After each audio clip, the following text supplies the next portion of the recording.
Hi, folks. Welcome to another episode of my podcast. This time we have a different setup. We are three, and this is not new, but the topic is it's not new either, but it's new in the format that I'm going to present today. So we're going to discuss writing. I think there's a lot to be said about it. We have three writers here, all with different perspectives, experiences, prospects, and all that. But there are at least one common thing among us. We all live in County Wicklow, which is one of the most beautiful counties in Ireland. So we want to share like what is it about living here, what we get from it, and how does that inspire and all that. So if you are a writer, I think you'll be very interested because we're going to discuss what is behind the scenes and maybe you can relate to that. If you are a reader, maybe it's something you'll be into because you want to know what happens when someone is delivering the stuff that you enjoy. And there is a lot to be said.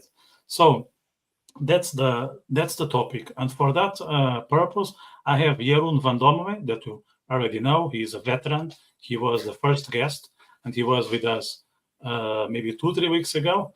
And we have a newbie. We have Maria Stavropoulou with us, who is a Greek writer based here in County Wicklow. So that's the agenda. That's what we are here for the next hour, 1.5 hours. Let's see how it goes. And the idea is to make it interactive as usual. So chat box is open. So drop your comments, concerns, queries, whatever you feel like it adds value. The chat box is for you guys. And if you know someone who is in this kind of discussions, real, raw, authentic, straightforward, share. We'll be here for an hour, so it will be good to see on the other side of the screen people that are into writing or arts as such. And if you haven't subscribed to the channel, it's a great favor. So the more subscribers we have, the easier it is to spread the content. So, and if you are enjoying this conversation, I would be very, very thankful if you would provide us thumbs up. So that's what they are here for. And as I said, the chat box is open. We're going to talk between the three of us, but let's make it as engaging and dynamic as possible.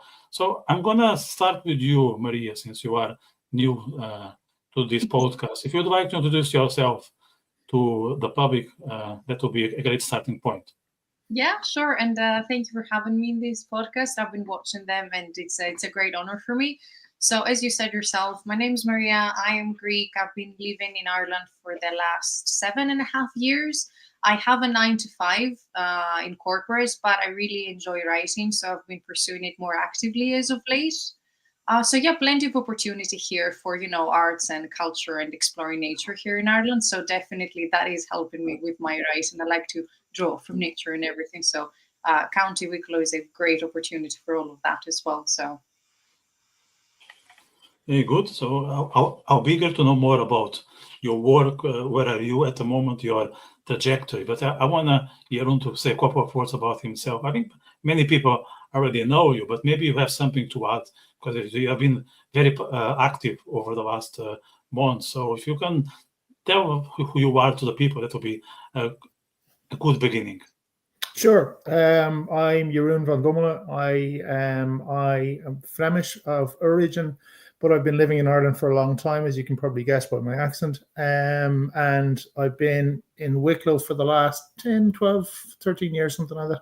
And I started writing probably around Christmas time, so I'm probably the newest convert to the writing craze of the three of us. And I guess I'm working on 2 different streams or 2 different books at the same time. And yeah, it's a new thing for me, but I'm really, really enjoying it. And I'm doing it on a daily basis now, which is brilliant. So I never thought it was going to be something I was going to do, but it's just something I've kind of fallen into, and I'm really enjoying it. So yeah, that's me really. Okay, I will turn to Maria, and I would like to ask you, when did you start writing, and what was the motivator back then? The first piece of anything that could be considered art, if you're lenient enough, I wrote it when I was or 6. It was the whole piece about sheep grazing, and it was a gift to my grandfather. So I think it only went downhill since then. It's probably the best piece of work I've ever done.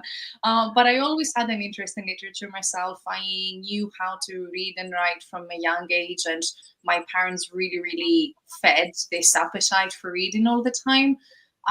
So growing up, I wrote some poetry, very questionable. In the last few years, I've switched to short stories, but lately, trying my hand at a couple of novels, I would say. So we'll see how big they're going to become. So yeah, I've always been interested in it, and as a reader myself, I know what I would like. So that sort of drives what I write as well, I guess. But yeah, it's just, different backgrounds for all of us, I guess. Yeah, I'd say a lot of people start with poetry because it's about expressing what is in our heart, and there is a need for that. I think everyone at some point in their lives felt the urge to express what's going on with themselves. So it's good to take that off our chest. And writing I think, is a fantastic method. Maybe it's the most accessible because everyone knows how to write to an extent. So why not do it? So I think it's a common start, at least for me, and for many people that I know. Poetry was there at the very beginning, and then some people drop it on the way. Some people keep it on the side, or some others just specialize on that. It really depends on our journey, the people we meet, what we want to do with the writing. But poetry, it's for sure a very common beginning. Yeah. Jeroen, you never got into poetry, as far as I know. Actually, probably a long time ago when I was an angsty teenager, I wrote a few angsty teenage poems. And that's about all they were, was just angsty teenage, musings, basically. No, I didn't really get into it, but it's something I would probably consider now. Now, having written a bit, I'm kind of looking at different things that I would maybe write. So, poetry is something that might come back. I don't know. But it's definitely something I've kind of dabbled with before. But dabbled, I mean really dabbled. It's probably 2 angsty poems, if I'm honest. And I've also tried like a songwriting stint, which went absolutely nowhere. But you know what I mean? That was writing as well, in a form of poetry, maybe, but more in a way towards song. But that's a bit, that I never really went anywhere with that. But Let me go back to Maria. So you said you are writing short stories and fiction. Do you want to take us through that, like in detail? Or I know it's sometimes it's tricky because it takes away some energy from the work, but maybe there is some that you'll be able to share. Yeah, sure.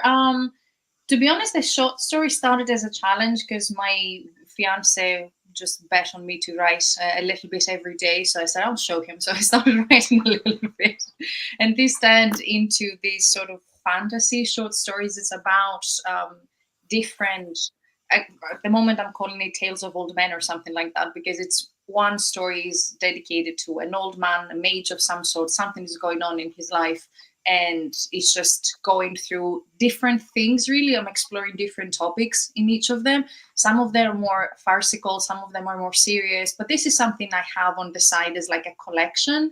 And then I'm thinking all of this could be part of like either the bigger novel that I'm writing, or an individual thing. So we'll see. They're just sitting there at the moment. Now, the main thing that I'm doing at the moment is what I'm afraid, and I think that's something we need to talk about, what I call a Tolkien plagiarism, because it's a group of people going on a quest. And a group of people going on a quest always makes me think, okay, so I'm just copying Tolkien. It's a shame. But I wrote this based on ancient Greek philosophy, actually, how, the best is found in the middle and you should not exaggerate. So the theme behind it is very philosophical.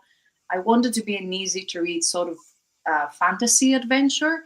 But But the idea behind it is you should not, as a society, we should not be following extremes. Like imagine if you have a society that prices academics over everything to the extent that you have basic skeletons in libraries, and we're not taking care of our bodies, or a society where all we do is exercise and we completely neglect what our brain needs.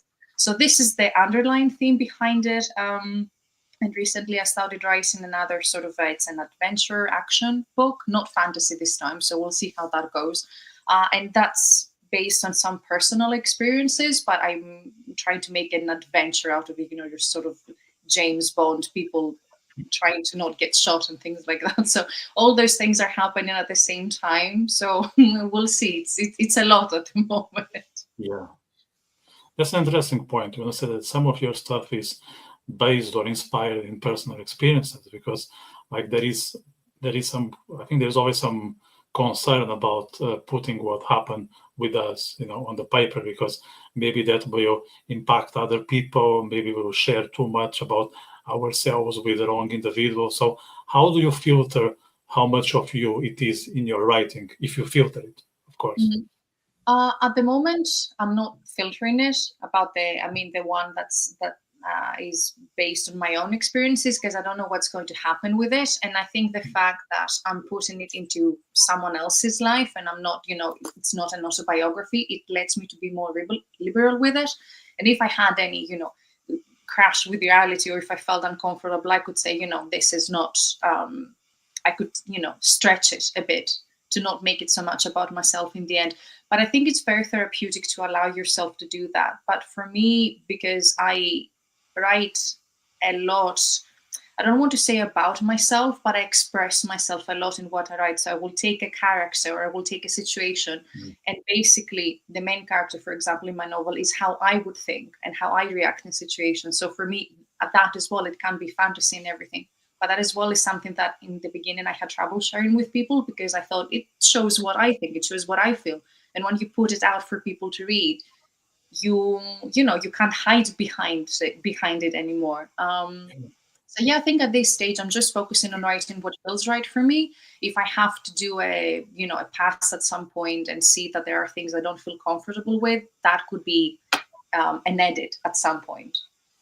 Yeah, it's quite tricky, because you want to deliver a message, but you don't want to draft a manifesto. So there must be something in the middle, which is not easy. Let's put it like that. So what about you, Jeroen? Because you are writing a memoir, so that's even trickier, because everyone knows you are talking on your behalf. So how do you go about that? In a way, but it's also not tricky in a way. I suppose I know the story. I know how it ends. I know the characters, because it's about me. So that's easy. That's quite easy. I'm also working on a novel at the same time. And what I'm just trying to do is probably a bit like Maria. I'm literally trying to write as I feel, just get it on the paper and then look at it later on. And again, some of the novel, like Maria, has some personal experience in it, but I'm masking it behind somebody else, let's say, or their experiences that maybe people won't know about me. So therefore, they are just experiences. But I find it interesting to write from two different angles. One is quite personal, and it's a memoir, as you said, and it's about, kind of my life. And then the other one being a work of fiction. It's interesting to come at two different angles, because the fiction book, I can literally go wherever I want with it. That's quite liberating, and it's quite kind of like, cool in the way that I don't have to follow any roads or rules or anything like that. I can go wherever I want. And then the other one is just, well, I'm just following a very defined path, and it's very much kind of like what has happened to me. So it's two very different ways of writing, and two obviously very different subject matters. And I find at the moment I'm finding it quite interesting, because there's such a dichotomy between the two of them. There's a total difference in the way I have to write a bit of both every day. if you get me, because I want to just put down the memoir part on paper. That's just memories. That's, quite easy. And then from the other side, I'm like, no, I just want to be a little bit creative here, or I want to just make up stuff, or, whatever. So it's interesting to come at it from two different angles at the same time. Yeah. So one thing you said that on your memoir, one character that is yourself. But I'll be wondering how much of surprise did you find on the way? Because like we know ourselves, but we don't know ourselves 100%. But as you describe certain situations, maybe you find out that the way you behave was not what we would have expected. So were there any elements of surprise along the writing? Surprise maybe, but I think maybe the most interesting and surprising part that I found was that I looked at things that had happened to me and kind of could then, by writing it, could explain them to myself, if you get me. So I was kind of like, something would have happened along the way, whatever it was, right? And only by writing it, I could finally understand all the pieces in it. Or even the bits that I wasn't writing, because obviously I'm not writing every single word of it, but I found that quite surprising, that I was able to look at certain things that happened and have a totally external perspective on it and then I was able to understand them more. And by understanding those situations more, I feel like I have grown to understand myself more.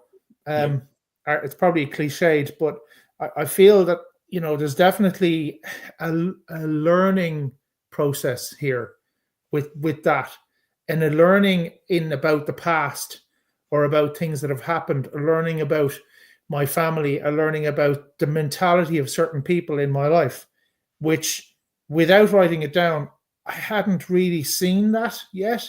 So then suddenly I was like, oh, hang on. Yeah, okay, right. Interesting, So that's kind of the surprise for me. And, I suppose, there is an element of therapy in writing. And, I suppose that's something that, we've all found that. And there's definitely an element of it where you're looking at stuff which you've experienced, and then you're going, now I understand it. Now I understand why that person did this or this or this, or why this happened. And it's almost like, well, that's fine. If that was the reason, then that's fine. So that was a big surprise to me. I didn't really expect that. Yeah, I think a lot of it is clarity. One of the things that we do when you write is to try to understand ourselves and what's happening around us, and why we see things in a certain manner, and why the road comes up in a specific fashion. I think that there's a lot of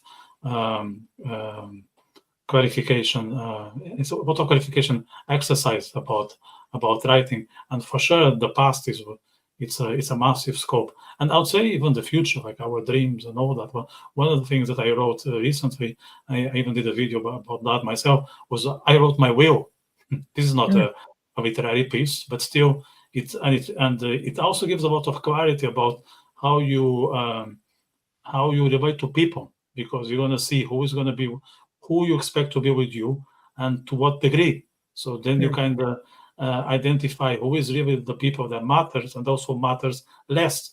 So that's one of the best benefits of writing, is really to identify who is who in your own story. So that's very, very, very, very important. Maria, you mentioned that you write a few genres. Genres is a word I struggle to pronounce, by the way. I hope it makes sense the way I'm saying it. I always struggle with that one, but I wanted to bring it to discussion, that I will try not to be embarrassed when pronouncing it. Do you have any preference about genres, or that depends on the mood? How do you go about your favorite? I think fantasy is my favorite genre to read as well, so I naturally go there. I think, as you said, it's very liberating. You don't have to bind yourself to anything.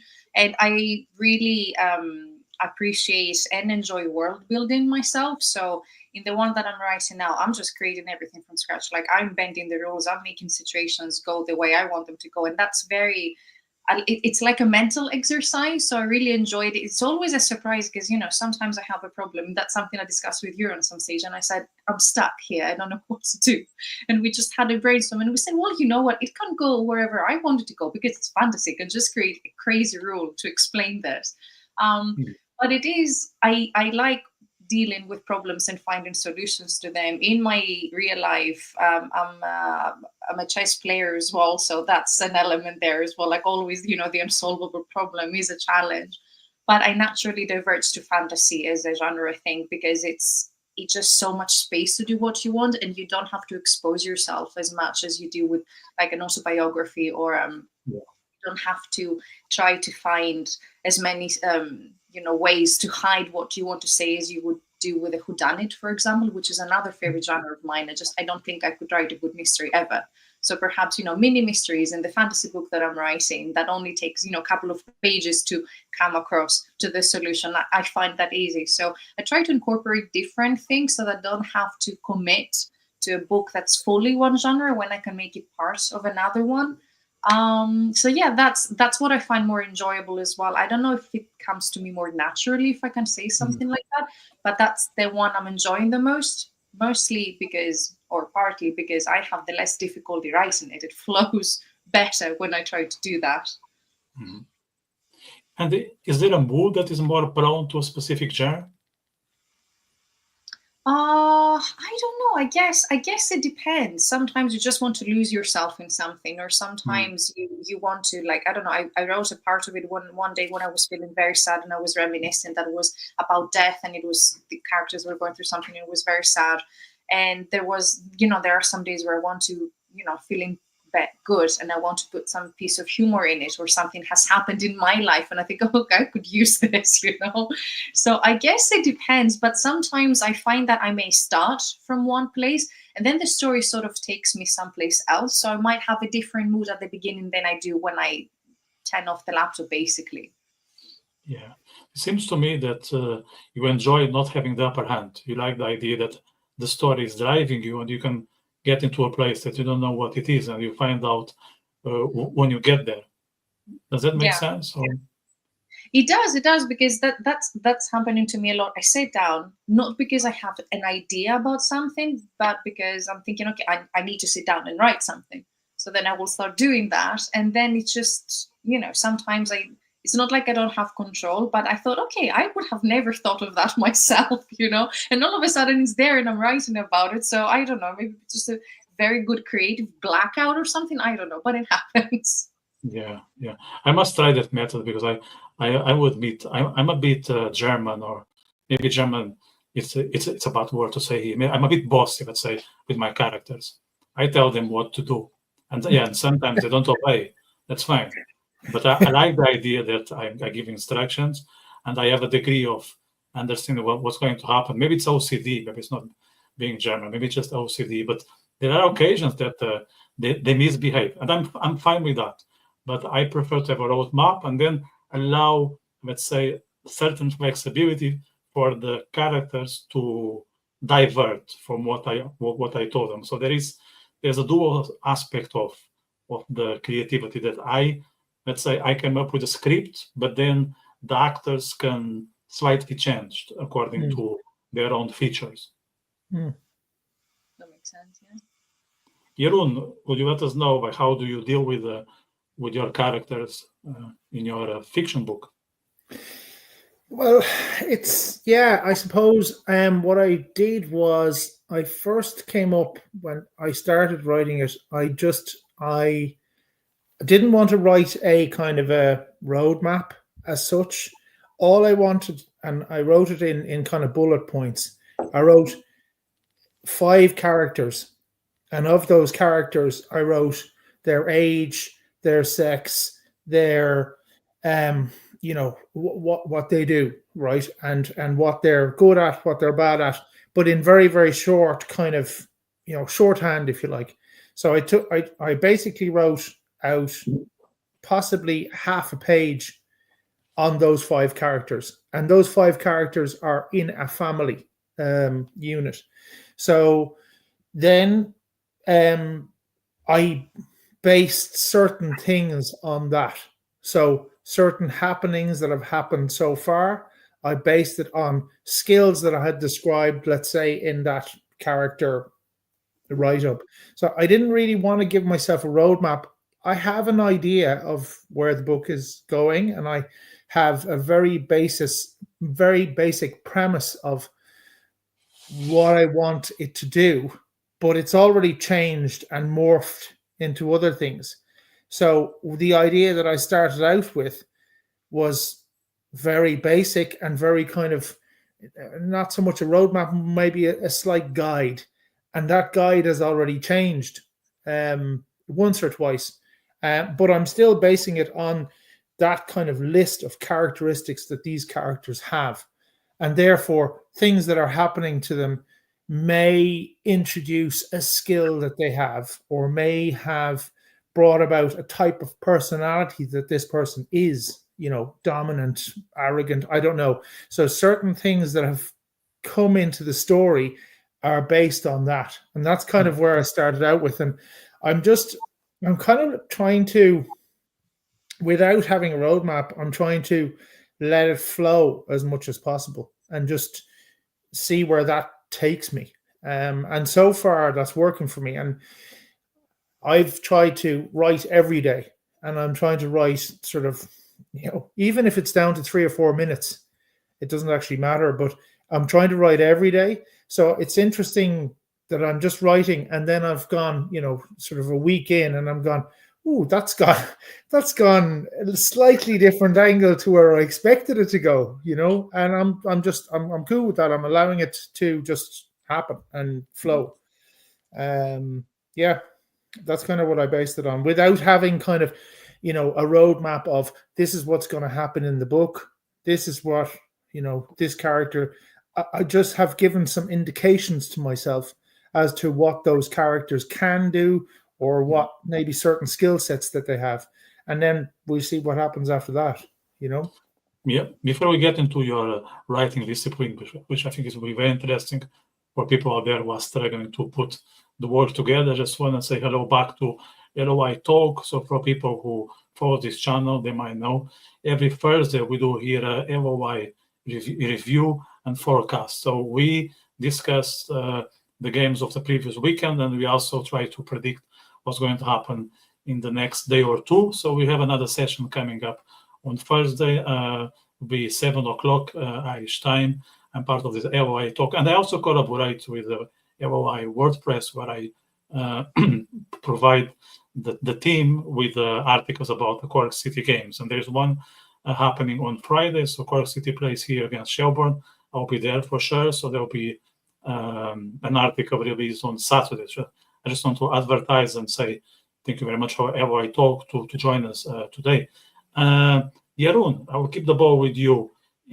So you manage to write every day. Do you think you are able to, because you are into martial arts and there is some discipline about it, or it's just the way you are built up? I think part of it is discipline. That is true. I am quite a disciplined person, and part of that does come from martial arts. I think it started out as discipline, but now I find that it's actually become more than that. Now it's almost like my daily contact with myself. I can't really explain it better than that. It's almost like my daily moment where I'm not working, I'm not doing whatever I do during the day, but I'm now giving time to me. And so, for instance, I give you an example. Today, I had a really, really crazy busy day with a lot of stuff and stuff coming from all angles. And at some point this afternoon, I just took 5 minutes, literally 5 minutes, and went, I'm going to write for 5 minutes. And I wrote maybe 3 sentences in each book, and I immediately felt better, or felt less stressed. I could then, after literally 5 minutes, I could literally go back to my work and felt a lot easier with it. So it's become more of a daily self-care moment, if you like. Yeah. You know, and it's interesting that that's changed, and also interesting that it's become so important to me. It's a very, I never ever thought that writing would become important to me. I thought, yeah, I'm going to try this because I really want to do it, and because people have said to me you should write this down. And now it's actually becoming to a point where I I I couldn't really do without it. It's strange. It's really strange, and I really like that. And I really like that it's given me this whole other view. And now, if I have a day when I'm not writing, I actually feel a bit weird, or a bit, yeah, I'm not totally with myself. Even if it literally 3-4 minutes, if I don't have that, I feel a difference in my own self. So it's strange, but I love it. Whole new thing for me, and it's something that I really I've enjoyed, and I get a lot out of. And like I said, even it only has to be 2 sentences or 3 sentences, or just write it down. Yeah, I think sometimes it's all we need, though. Those 2 minutes, those 2-3 minutes, just alone with ourselves, no distractions, just us and the paper, writing it down, and it changes everything. Not just us, but even the surroundings. And I believe that the people who deal with us on a daily basis, they feel it, and they want to make sure that we have that time, because we're going to be better people afterwards. 100% agree with you. Yeah. Totally agree with you. It's almost like, before my wife would have said, go train or go to the gym or whatever else. And she'll still say that sometimes. But more likely she's going to say, have you written today? Which is an interesting one. I'd be going, actually, I didn't get around to it yet. Well, to be honest with you, there hasn't been one day when I've actually missed it. I literally have always written now since Christmas. But you're dead right. It brings a whole other perspective to the people in your life as well, because you are more relaxed, more stress-free, more all of those kind of things. And funnily enough, I find that I have more space for the other person to share whatever it is that they're having that day, weirdly, because I'm kind of getting rid of mine. If it's strange, it's almost like I'm getting stuff out, creating space, so then I can take stuff on from somebody else. It's odd. Yeah, I can relate to that. And also, I would provide people with a suggestion, because I think the trickiest is when you are on holidays, let's say with your partner, because basically you are stuck 24 hours. So what I do, I don't mind much, because I'm a morning person. I just wake up earlier. I wake up like half an hour earlier, 1 hour earlier, and I have that time for myself. So I get off the hotel room, I go for a walk. Let's say we are on a seaside destination in Italy. So I just go next to the sea, bring my pen and paper, and I do the exercise myself, and I don't bother the schedule. Job done. I'm in a better mood for the day. Everyone is happy. So Maria, I'm interested in, how do you find time to write? How do you find that specific moment? Yeah, while I agree with Jeroen about the importance of writing and how afterwards you feel like, you've detangled your brain a little bit, I'm on the other end of the spectrum when it comes to discipline and actually taking the time to write. And I'm in lesson in what not to do, really, because even though I've loved it for such a long time, I'm very difficult with making time for it. So I end up, going back to something, and I check the last time I wrote, and it could have been like, a week or 10 days since the last time. And I started noticing, since I started writing the big book, because that's consistent work, that if there's been a while, those are usually the days where I felt more tired, I felt a bit more disconnected. So I'm trying to just, start writing more often, if, not every day, which is what I should be doing. because it is therapy, it is important, it helps you feel more relaxed, you are a better partner as well.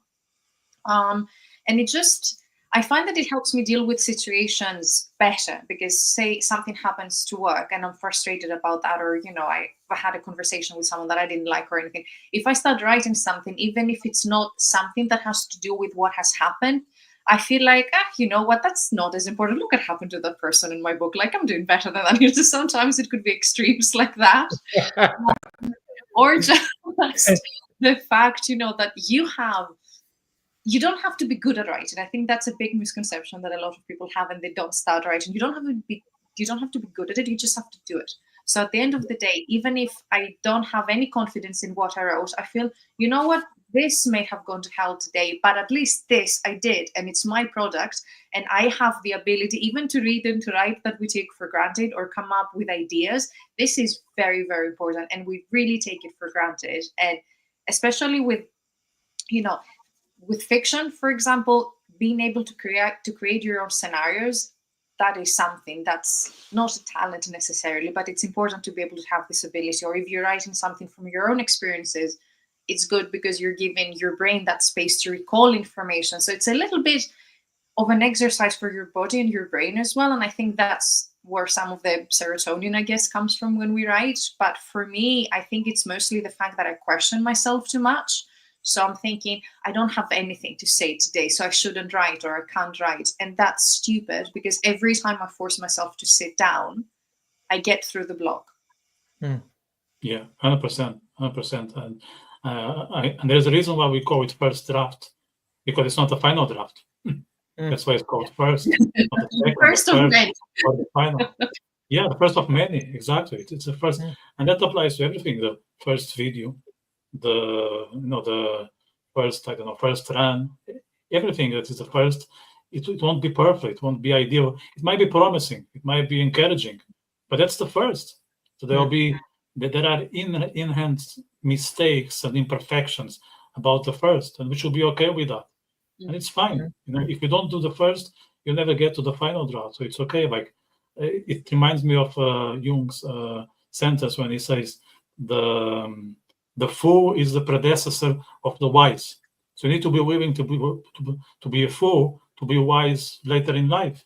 It's absolutely necessary. If you are not willing to learn and to even embarrass yourself a little bit, you'll never be able to come up with something remarkable. It's that simple.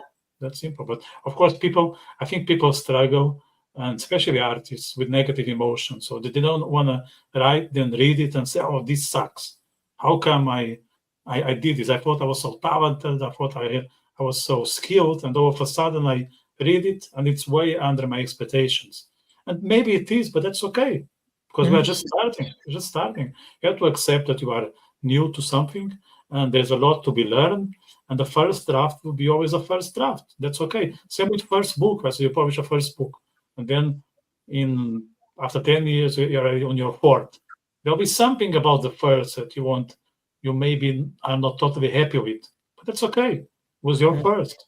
Okay, it's exposed to the public, but you need to be exposed at some point to receive feedback, to be evaluated. It's necessary, but I think it's all about accepting that not everything will go your way when you are just new to what you start doing it.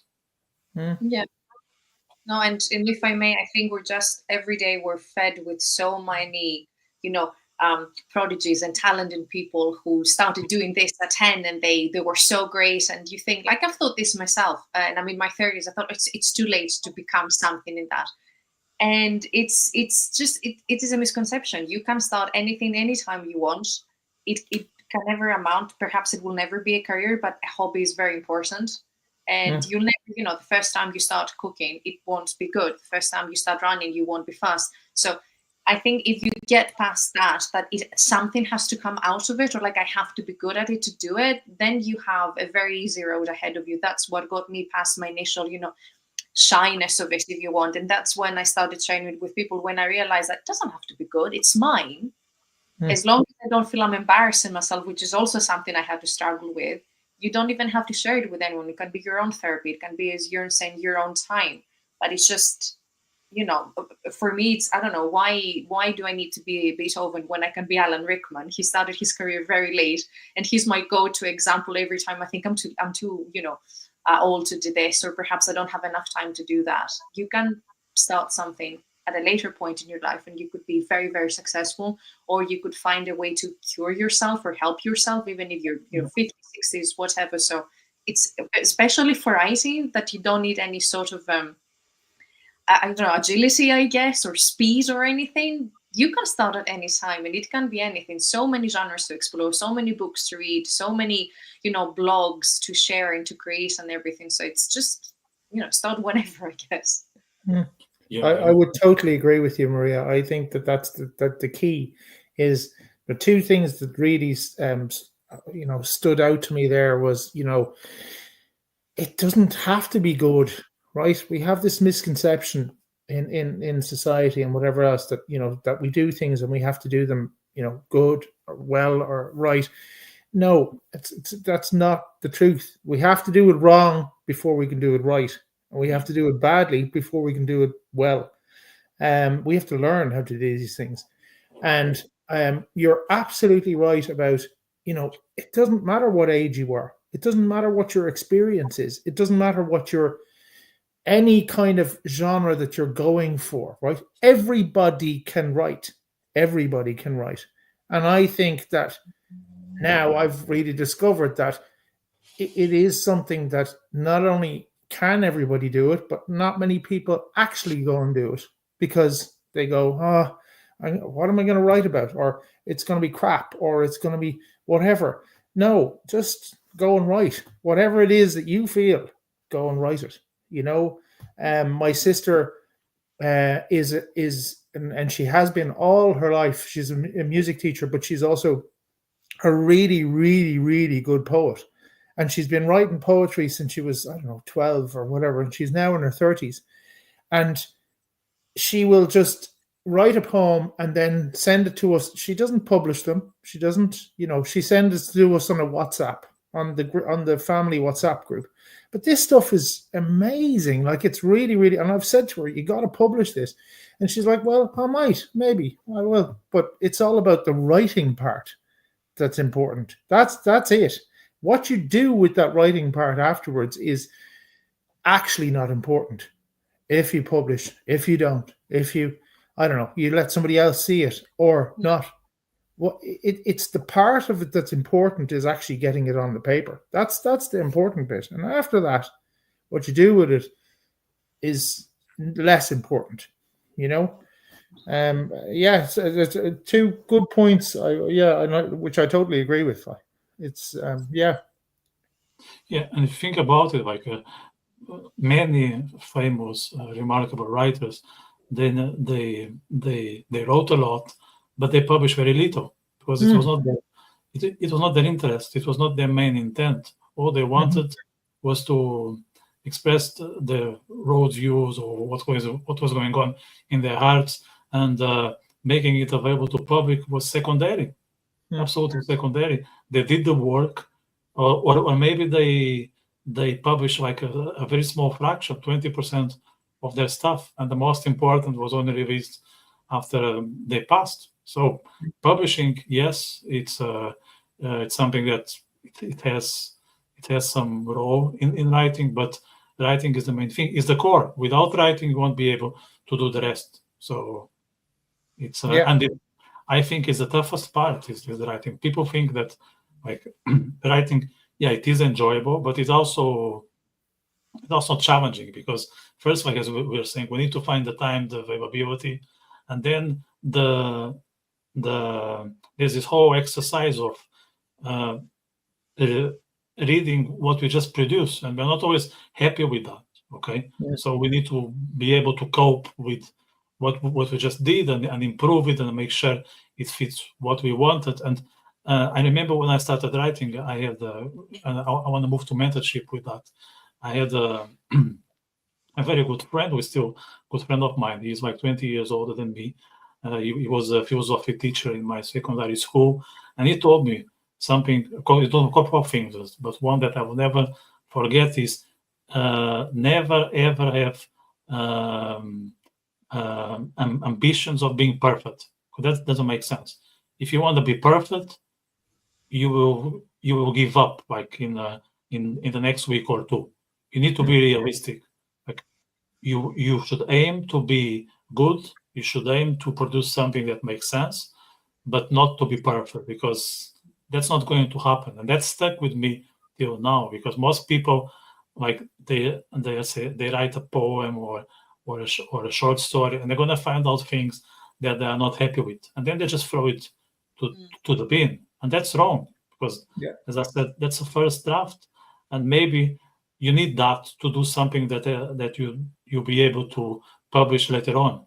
So let's say in 5 years' time you are capable to write a novel. And the reason that you are is because you were able to produce, I don't know, 15 drafts, and these 15 drafts are part of that novel. Even if they are about to totally different story, they are there because they are a chapter of your learning trajectory. Yeah, absolutely. And sometimes you have a situation where, for example, for the novel that I'm working on, I started with a start, and I had, a certain part of it that Maria's saying, but, let's say I had 3 pages or whatever it was that this was the start of my book.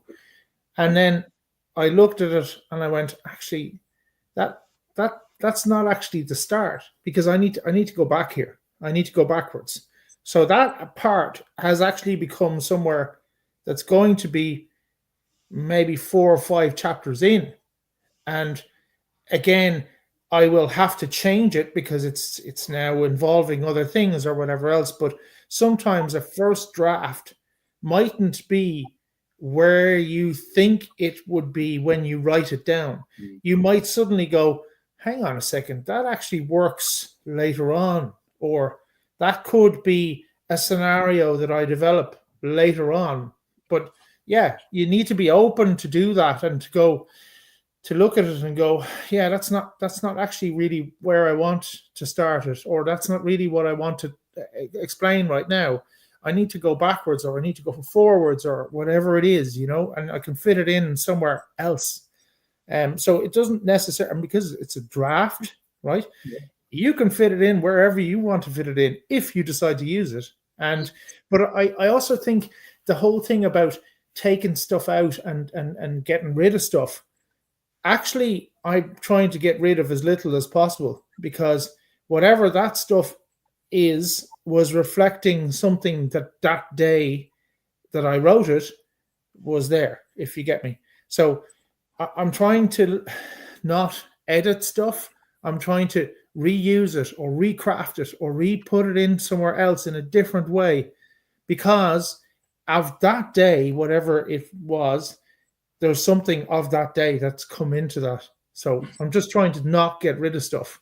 The way you kind of go, oh, that's crap. Why did I write that? Or that's absolute, whatever, and then I'm trying not to have that edit mentality, if you like, because I think this is the thing that a lot of people do as well, is they then start to meticulously look at what they've written and go, oh, I need to edit this, and that's not quite right, and No, I totally disagree. I'm like, no, don't edit until, take a time at some point in 2-3 months' time that you're going to just edit, and then make it your day that you're going to edit, let's say.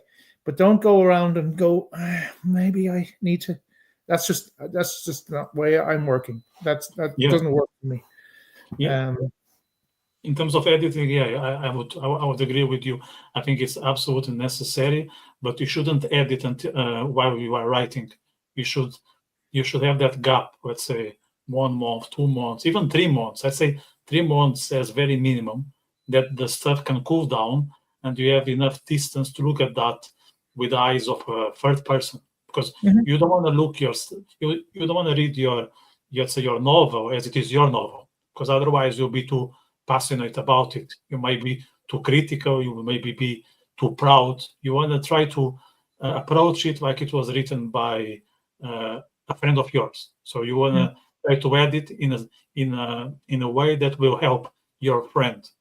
Of course, it's not easy, because you know that piece is yours. But when you, let's say I'm editing your novel, Jeroen, I will want to make sure that I'll give you the best advice possible because I want you to succeed. So I think it's nothing better than trying to perceive a situation that is not yours, but it's happening to a friend, to one of your friends that you care. Because if it's you, it's always tricky to assess it. Let's put it that way. Maria, in terms of mentorship, do you have any figures that you look up to? Anyone in your life or some author that will be your, let's say, your source of guidance? I do actually. I discovered since I started writing the past couple of years that I come from a writer's family. I hadn't realized how big it was before because my grandpa published a few books during his lifetime, all about the temples of the god Asclepius in Greece, who was the god of healing and of medicine. So those are very, your scientific. This is the location of this, and this happened. And then like every now and then someone else pops in the family that has done something. So I thought, thinking that, okay, we've all have a common interest in that. It's helped me be accepted as a thing that's happened and that's happening, and be less, shy to share it with other members of my family, because that was like a big point for me. I did not want anyone to know. It was very personal. It was very, me putting myself out there. It's very personal. So a big part, as I said, is just my family, knowing that I come from a family that has a shared interest. And then the other person has been Jeroen for me, because we've had some sessions and he's looked at what I've done and he's advised me on things. And some of his advice have actually been on, how to write. So don't stop and write every day if you can. Be more disciplined with it. Leave editing day for later. Don't go back and just redo everything that you've done on the same month or something. And I really, really, and he knows that, I really respect him as an author. I think he's fantastic. So this advice coming from someone who not only understands writing that well, but is doing it themselves, is very, very big for me. Because as I said, I've started sharing my work with some people, but Jeroen is the only one who also writes. So it's just that, multifaceted opinion every time or when we discuss things. So I think it's really good to have a support group, people that are interested in reading what you wrote. And I found out that it's way more people than you'd initially think would have an interest, having taken a look into your precious little hobby. But then to also have someone who can give you advice on it, and not, a subjective sort of, I like this part of your book, I don't like that part. They sort of, I've had writer's block as well. I found myself in a situation where, I had to find time for my writing and all of that. So it makes you feel less isolated. And we all, I think, have pretty much the same problems when it comes to writing. So it makes you feel less crazy if you hear that, someone who you respect a lot has had the same problem as little you has faced. So it's very, very helpful. It helps ground you as well. So I think just, finding people to talk about it, it's very, very good. Yeah, so just before I pass the ball to Jeroen, I want to encourage the audience to put their comments on the chat box. We are discussing, the three of us, but this is something to be dynamic, interactive, engaging. So if someone has a question to one of us, chat box is open. And if you are enjoying this, to be great if you can give us a thumbs up. And if you haven't subscribed, that's also very, very helpful. Jeroen, you also come from a family of artists, so I think it's already in your genes. Yeah, I suppose it is. And like Maria, and I mean, I've always known it, but it's kind of funny because my great-grandfather was a very, very well-known poet in Flanders. I mean, he would be seen at a high level. My grandfather was a writer about fruit trees, believe it or not, but he wrote 7-8 books about all different types of fruit. He was really into fruit, and he went into the whole history of it and all that kind of stuff. What kind of books? Sorry to cut you off. What kind of books? Books, like, I mean, I'm talking about 200-300 pages about, like apples. Jeez. Okay. Interesting for, those of us who like apples. That's such a great gift. A person who likes something, here's a book about it. Yeah, yeah. It's he was just really fascinated by fruit, and so he wrote about it. My uncle was a sort of a historian, and then he wrote several history books about certain phases in Ghent and in Flanders. My mother would have written one novel, and she wrote poetry all her life. So, and she was also like an artist, a painter, a singer. She had it all. And it's really funny because until very recently, I actually thought, well, the whole art side of my family kind of missed me. You know what I mean? I can't draw like the rest of them. I can't paint like the rest of them. I can't sing like the rest of them. I'll try after a few pints of Guinness, but it doesn't work. And it sort of missed me completely. And I kind of felt like almost like letting the side down. But the funny thing about this is now, I realize that there's a certain genetic part of it, yes, and definitely it is interesting to follow those footsteps, let's say, and there's a genetic disposition which is there as well, but I have to say as well, and I'll counter Maria basically by basically saying that we kind of found each other by accident, in terms of, her fiance said to me, "Oh, Maria's writing," and I was like, "Yeah," and it all flowed very organically and very accidentally, and she has also really kind of pointed the finger at certain things that I have done, or not in a critical way, but in a more kind of like, yes, there is something here. There is, because sometimes I think the biggest thing that we face is that we doubt ourselves. And I'm really trying to learn this as a lesson in why am I doubting myself? Well, there's absolutely no reason to doubt myself because I'm only just writing, and I'm trying to be like that with that kind of mentality. And Maria really helped me to say, yes, there's a story here. And yes, I can write it. And yes, I can put it out or not put it out, whatever I decide to do. And I've always read a lot. There's a lot of I like a lot of different types of genres and but mostly I read books that are factual, either factual or historical or fiction, but fiction that's quite factional. So I think my writing is starting to reflect that as well. So like when you say kind of mentors or whatever, I think like Maria, if you work together with people and you start to bounce ideas off each other, it's really liberating. And when you're in your own head sometimes as well, you just go, that's not good, or that's this, or that's that, or whatever it is.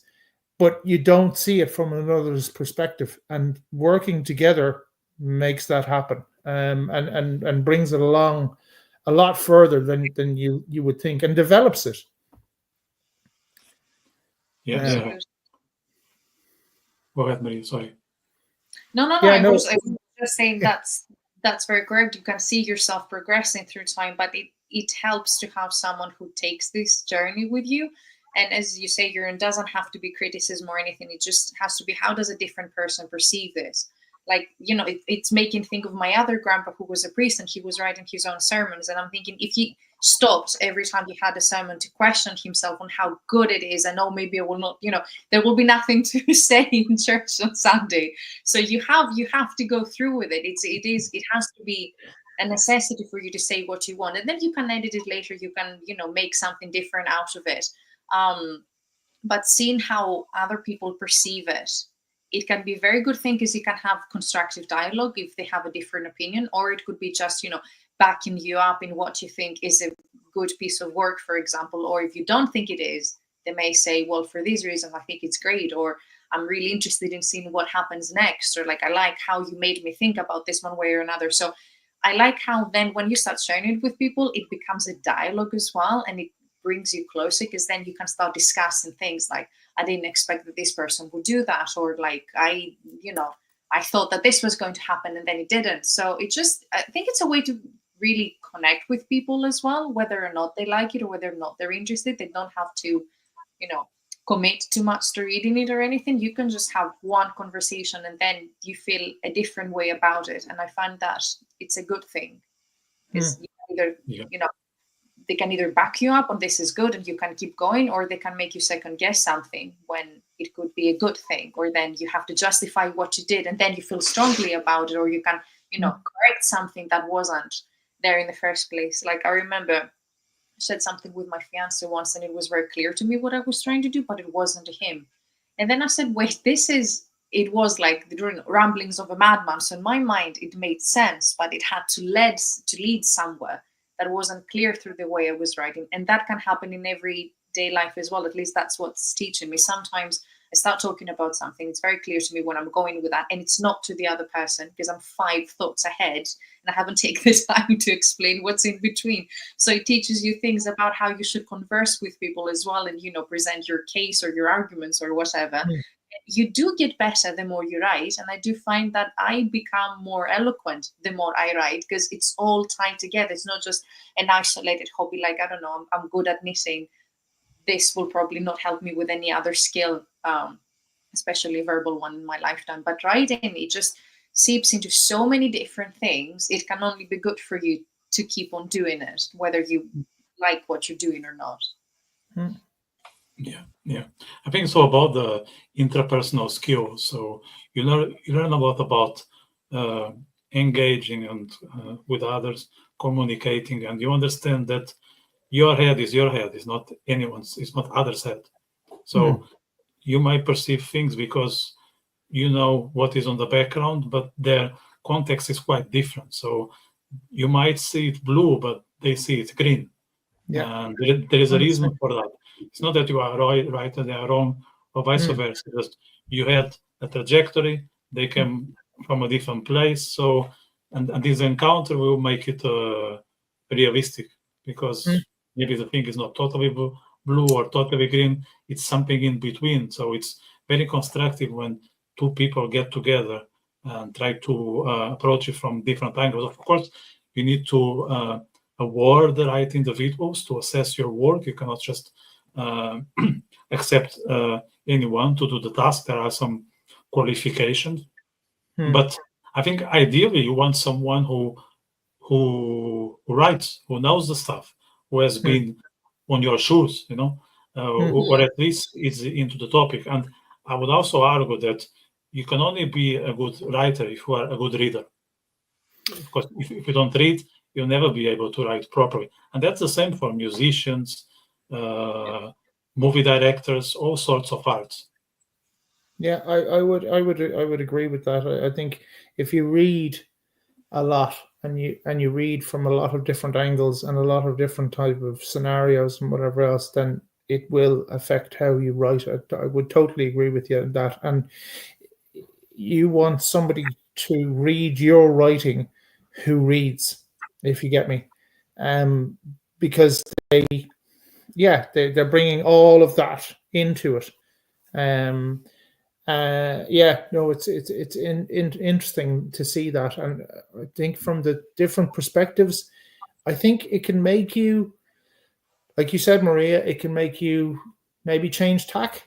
It can make certain things disappear that you thought, oh, actually, that's okay, I'm going to change that, or you come away from a conversation like that, and then you go, right, okay, actually, this is taking a different direction now than I had initially thought even an hour ago, and it can influence you, and you can be very positively influenced by that.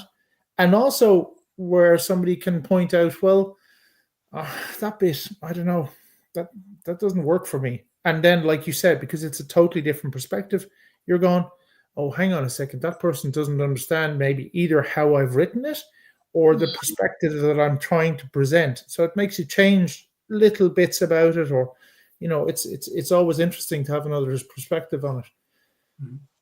And how do you go about, Maria, making sure that your voice is your voice? Of course, you'll be influenced by your mentors, your favorite authors, but you want to ensure that what you put on the paper is yours, and it's not just an echo of your favorite author or your mentor. You wanna come up with something that is original and it's yours, and it cannot be a creation of person A, B, or C. So how do you ensure that what you are delivering is a production of yours? I think it's something I'm still struggling with, because sometimes, I don't compare myself, because I don't know, you count with some great writers out there who would be not wrong to compare yourself, but you're thinking maybe I'm imitating their style, and that's never good. But I think once you get past the fact that there's no parthenogenesis and everyone basically, we reproduce stories, we reproduce themes. If you think I should write something that's completely original, everything has been done since the ancient times. Like you go read ancient Greek theater, for example, and they covered so many topics. You think, okay, I cannot come up with one single original idea. But the thing is that I think, and that's where being an avid reader comes into play as well. You understand that you cannot completely escape the fact that you might be reproducing a theme, or you might be inadvertently imitating someone else. But the thing is that if you allow yourself to be influenced by many different sources, then you're not copying anyone directly. Because, like, I've read there are some writers that use storytelling within their stories, and that's something that I read in The Name of the Wind, for example, and I thought this is a great way to go about something. And then I thought, maybe if I start doing it, I'm imitating that writer's style. But I think at the end, you just need to trust yourself to find your voice, and that comes with the more you write, the more you see what works for you. Because I might like storytelling within storytelling, for example, but if I'm horrible at it, I'm not going to stick with it. So I think keep on reading, so that you make sure that, whatever information you get is muddled and it's not one single stream of one writer. Because like, if I go back to what I'm writing now, and it doesn't remind me of anyone I've read. And I think that's when you arrive bit by bit to finding your own style, finding your own voice. But I think it's just a matter of experience. And then from some point onwards, you have to trust yourself and not to plagiarize. It's like critical thinking, it's experience, it's the more you deal with the craft. But for me, I think it's that I started reading very different things from many different authors. So now I cannot really, even if you gave me a page from a book that I've read, I'm not sure I would know who it's from. So I think for me, that's proof that I'm not copying anyone. Similarities you can find anywhere, I'm afraid. So I think it just reached that point where I trust in myself more than I used to. But again, I'm very, very conscious. And as I said, my book is about people going on a quest. I keep comparing this to Tolkien. I'm like, is it too similar to that? Is it copying it? Is it because he had this idea that I don't have, that I have this idea? But the more I write about it, it's not the same thing. It's really not the same thing. It's just, I had an idea about something. It just happens to be in that theme, because we have to categorize things in themes. So I think that's it. Mostly just, for me, is keep writing, and then you'll find your voice. When what you can do more easily and what feels more enjoyable for you to write. I think that's how I defined, finding your voice as well. What feels right for you. Yeah, I think one of the merits of a good writer is having a style. You want to make sure that someone reads your book and they know it was created by you, whether they like it or not. But it sounds that, let's say, in my case, it's a Vitor's book. People can identify it was written by me because it sounds like my kind of thing. And it doesn't matter if it's poetry or fiction or memoir. If someone is familiar with my work, if they read, I don't know, a couple of paragraphs or a poem or an article, they can easily see, okay, this could have been written by him, and it was, because that's the way he expresses himself. So I think there is something about building an identity, and if you have that, then you are protected for being too much influence, that you are just an echo of, I don't know, Stephen King or Hemingway or Franz Kafka. So, because I'm always conscious, like when I'm writing, if I'm not being impacted too much by the book I'm reading at the moment, because there is this danger, and I'm aware of that. Now it's not as much of an issue as it was, let's say, 15 years ago, because I think I developed my own style, but it's still there. And if I'm not prudent enough, there will be parts of the book I'm reading in what I'm writing. So I need to be very, very, very, very aware of how much of that book is crossing the line. And it's I think we need to be selective. Like, let's say you are writing a novel. What are you going to read while you are writing a novel? Because like me, I read. I do what I call a book queue. So there is an order. If the book arrives Christmas time, it's next book, and then there's a book arriving on New Year's, will be book number 2. And I know it will have an impact in my writing, but I want to make sure that it sounds like me. For instance, I have a hard time writing, let's say, dark or tragedy books. I always have humor elements. Like Woody Allen said at some point that his biggest tragedy that he can only write comedy. I'm not comparing myself to the Allen, but I suffer from that problem. Like even if I write about death or grief, I always add some funny element. Maybe it's a coping mechanism, but I wish I could just be dark sometimes, but I cannot. It's just the way I'm built. So I want to know, Jeroen, from your end, how you make sure that your voice sounds like yourself and not somebody else. Well, I guess first of all, I'm the newest kind of recruit to the writing fad here. By a long shot. I guess for me, I just write it. I'm only thinking about what I'm writing, and I try to take out elements that I'm reading, or books that I'm reading, or style of author. I try to just remove that and just try to write my own thing. I understand, like you're reading about a certain, I don't know what it is it going to influence your writing? But I try to actively cut that out. And it's not that I'm trying to kind of say, yeah, I need to build my own style or anything like that, because I really don't think I'm yet developed enough to have my own style. But I am just trying to get the information on the paper. That's it. And it's almost like I cut everything out around me. So influences that could be there, I'm trying to just have them out, not be influenced by them, and just get what I feel on the page. End of. But then, like Maria said, I mean, like songs, every note has been used 1,000 times, 1,000,000 times. Every song has been sung in different ways 1,000,000 times. And every book has been written 1,000,000 times, and every subject has been, approached. So plagiarism for me isn't an issue, because it's like, well, everybody's plagiarizing everybody. Do you know what I mean? It's just my version of plagiarism, and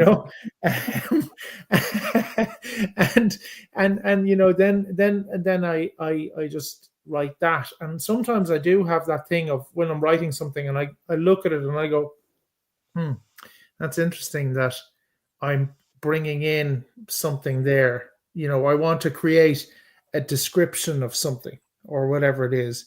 And maybe then I'll go, ooh, that looks a bit like a whatever, but I don't actively try to cut it out, because again, it was what I was writing at the time. It's what came out of the pen, if you like. So I just leave it and just go, fine, that's fine. My whole thing is I just want to get the information on the paper, and I kind of try to cut out the influences, but also, okay, it's going to happen sometimes that it's going to look like, I don't know, whoever, or it's going to, but, that's fine. I'm okay with it, because as long as you're not, sitting there literally taking down word for word, style for style, how somebody else writes, you're still writing yourself.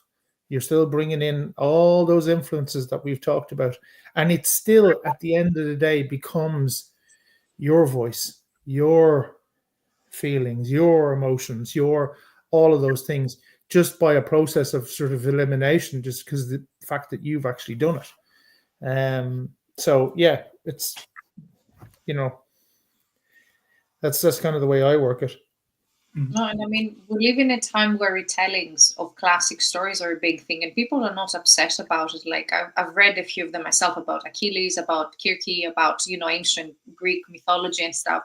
And you're thinking, and, you know, as a Greek myself, I feel obviously very, very strong about the mythology being tampered with. But I have an interest in saying, okay, how does that person perceive that story? So, you know, and this is very openly, you know, it's a retelling. It's not, oh, look at me, I came up with something new. It just happens to be, I don't know, the Tale of Odyssey or something like that. But there is something about, even if, you know, we're regurgitating the same thing, I think if you don't do it on purpose to copy someone and take advantage of their work, and it's just how you perceive a theme or a topic, or, you know, loss or humor or something, it's still an interesting read, because, you know, it's like a fingerprint. There's never two that are exactly the same. And, you know, if people that try to do it on purpose, I think they're found out, because it is very clearly, you have to put your soul into it. And if you haven't, it's identifiable that this is not an original work. And it's the same thing with music. Like every now and then we find something that reminds us of something else, but okay, they put their own twist into it, so you don't think it's the same thing. And sometimes you're like, okay, this is like note by note the same thing. So in writing, it's the same thing as well. It's, you know, your own thoughts. People can have the same thoughts. People can have the same feelings on an issue, but it's how you portray it, how you, as you say, you know, put it on the paper that makes the difference. Yeah. So we just have a new guest here. There's no writer without a cat, no, as they say. We can, well, maybe next episode we can talk about pets, because we need a full hour for that, I would say. That would be great. More than that if they are to make guest appearances. Yeah. Maybe 1 hour per pet. Yeah, just on that note, on identity and style, diverting a bit the topic and getting into music, I always think of Depeche Mode. Okay, I think when I listen to Depeche Mode song today, it still sounds like Depeche Mode, but it doesn't sound like Depeche Mode from the 80s. It's Depeche Mode from 2025. And that's a very good thing. That tells, at least the way I see it, that tells that they evolved, but they are loyal what they were. So they're not boring. You know, you are listening Depeche Mode, but it's not just Can't Get Enough from 1988 or whenever that song was released. You know, you are listening to Depeche Mode, but they got on with it very well. And I think that's an example that authors can take on in their own path.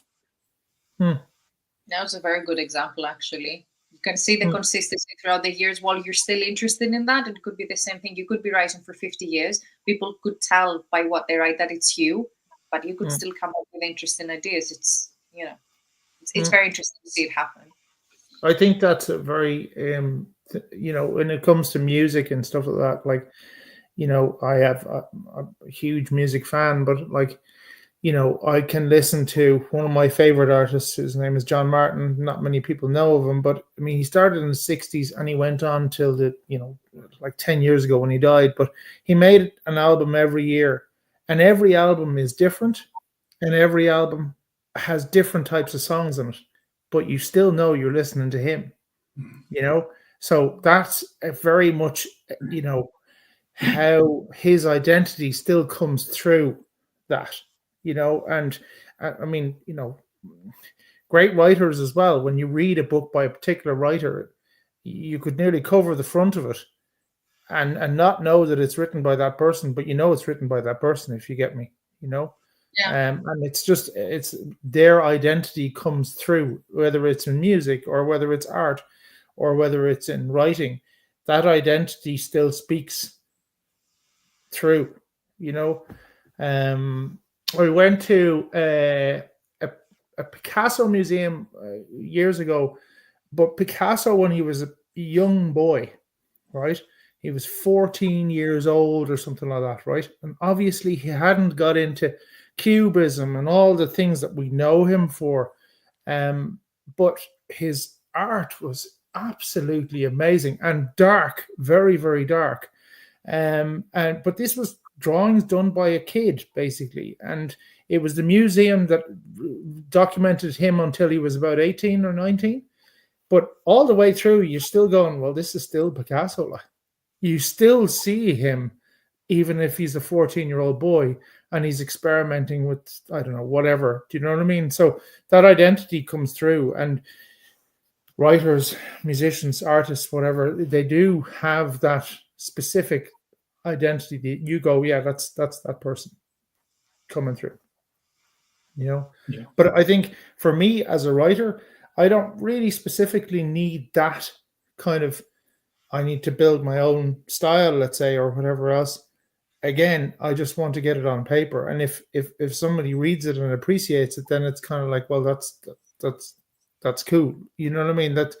But I don't need to be kind of, I don't need to validate myself, if you like, in that way. That's just a personal thing, you know.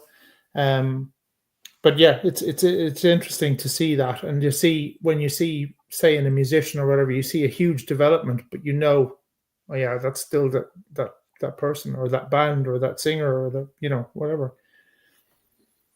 Yeah, I think that's all about recognition, that people listen or read your stuff and they know it was done by you. It's already a compliment, even if they don't like it. At least the, you know, that acknowledgement. This is a Vitor or Jeroen or Maria's piece.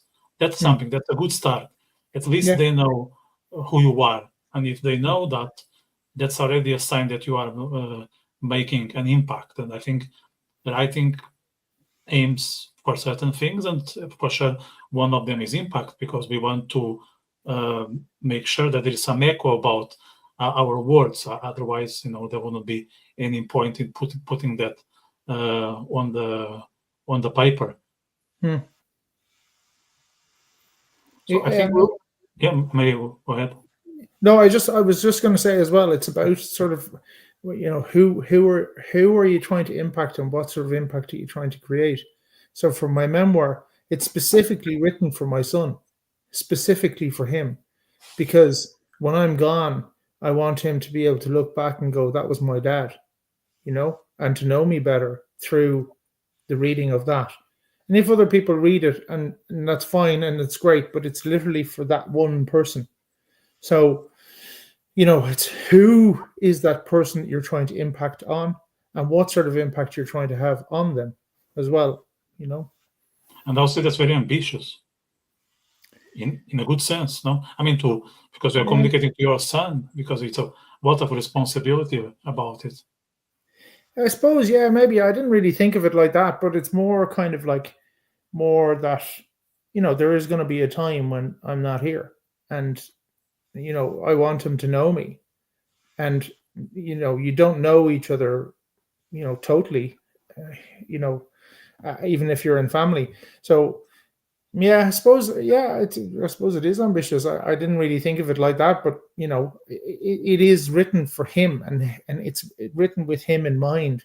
And the goal is that if I'm not able to explain myself, or I'm not here, that he still has something that he can read and go, that was my dad. And that's kind of what I want to achieve with it, you know. And who do you write to, Maria? Someone like myself, I would think, someone who just, you know, enjoys being ripped out of reality, really, someone who enjoys a story that is not happening. I don't have a specific audience in mind, but myself. So sometimes it's happened to me recently that with the stories of the old musicians and warlocks that I was saying earlier, I came back to one of them 2 years after I wrote it, and I still found it enjoyable. And I actually didn't remember how it went. So I thought, okay, what's going next? Like, you know, so I said, if I can entertain myself with what I'm writing, this is the best thing I can do, because I'm immediately, you know, reaping the benefits of what I'm doing. So I would say, if there is an audience, if there will ever be an audience, I would like it to be someone who understands fantasy, or, like, you know, enjoys reading like I do, But if I'm reading it and I'm enjoying it, and that's why leaving your editing day for 2 or 3 months later is very good, because then you get to enjoy it as a reader. And then you think, do I like what? Would I buy this book? Is the question. If it's yes, if you'd like to see what happens next, then you're golden. No one else has to like it. Yeah.